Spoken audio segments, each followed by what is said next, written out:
Willkommen, meine Freunde, to a place so far in the dim dark past that even this intrepid series has not ventured back there.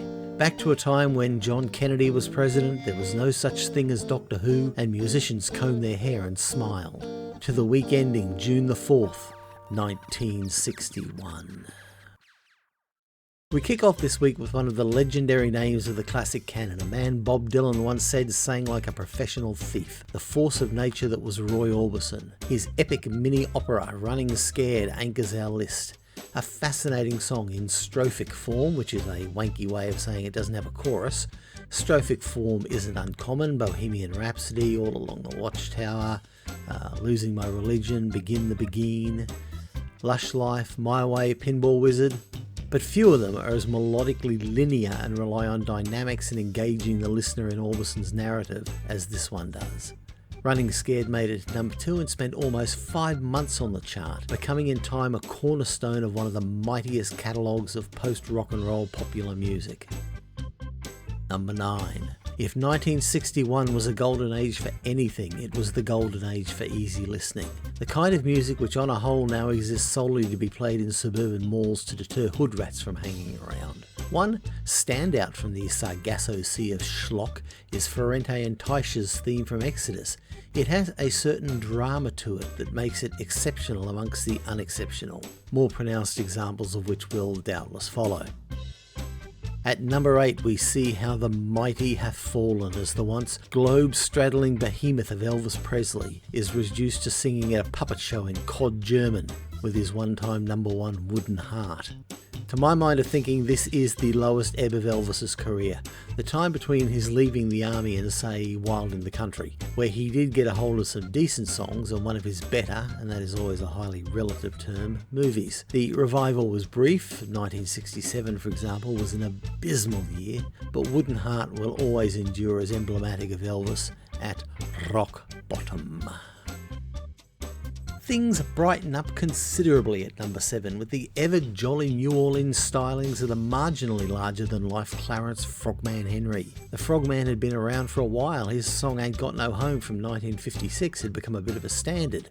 Audiences these days would best recognise it from the scene where Joe Pesci shakes down Robert De Niro for a $50k chip in Casino. But in New Orleans, a town which has its own peculiar Parthenon of legend, Henry has a special and enduring place as an ambassador of what was once the city that care forgot.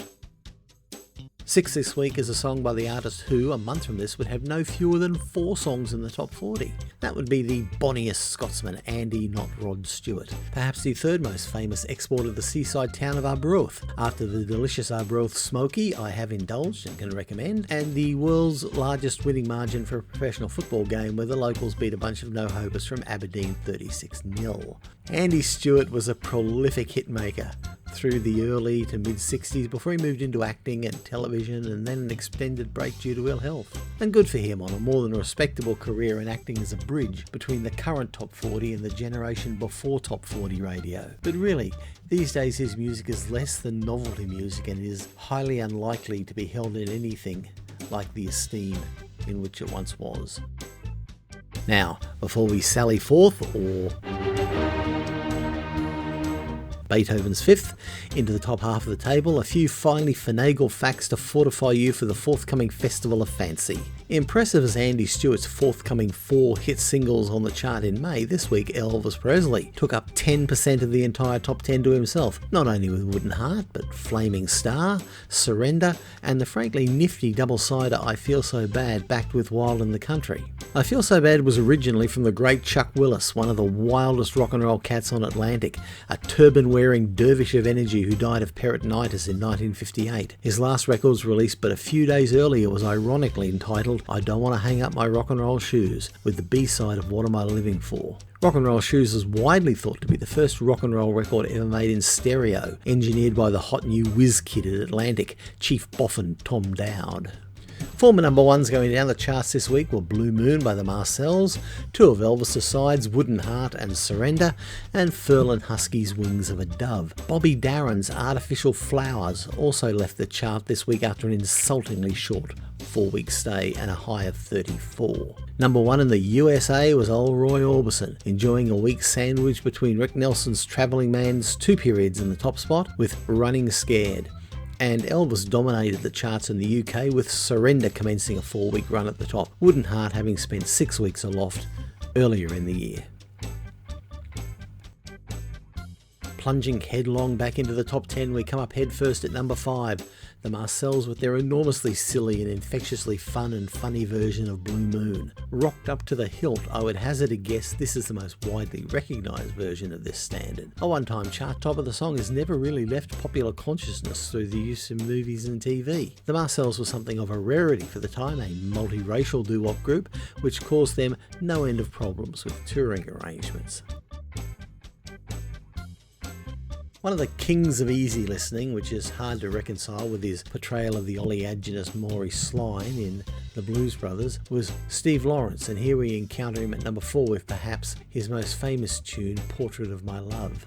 Records like this intrigue me. Clearly they're pop songs in the tradition of pop songs, but it just seems so lightweight and irrelevant next to what was a golden age for adult hard pop.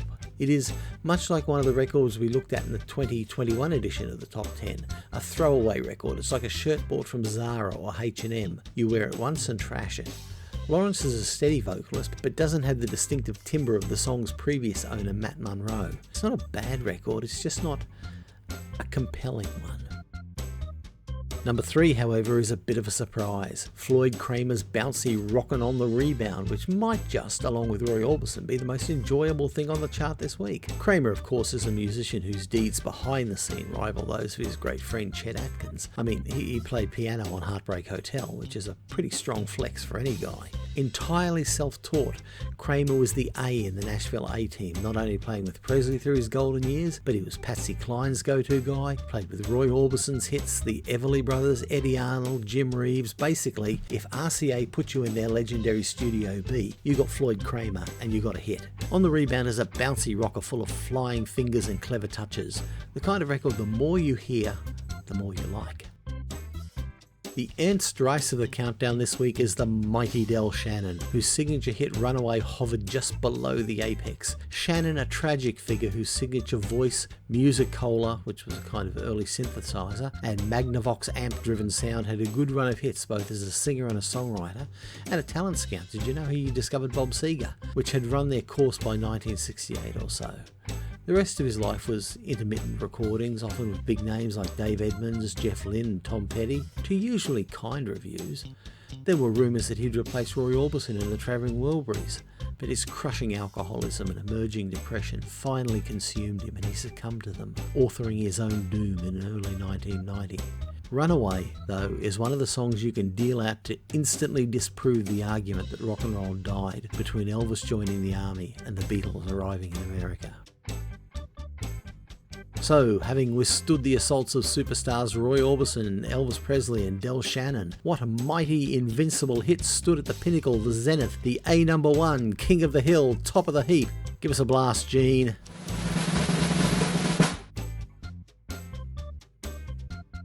It's Gene Mcdaniels with 100 Pounds of Clay, not Gene Chandler, who did the gloriously loopy Duke of Earl.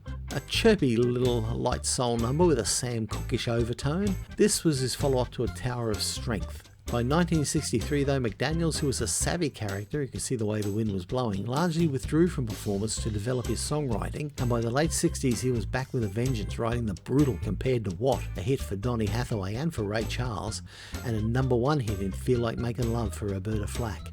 He also returned to recording, cutting a handful of cultish jazz albums on Atlantic and more off-the-track labels until his death in 2011. So, thus concludes the ballad of the Top 10 for the week ending 4th of June 1961. A period where, as many people do say, and as I mentioned, rock and roll was supposedly dead and in its grave until the Beatles came along.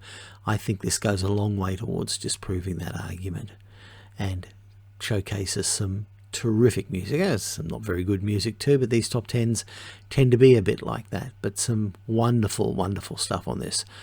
Familiar hits, beloved songs, cringing embarrassments, and the odd surprise. I would certainly value your comments and suggestions in the comments and suggestion boxes below. Leave a like, subscribe, do whatever makes you feel happy, and I certainly hope to see you again next time we gather together in good fellowship in the past, which is a foreign country.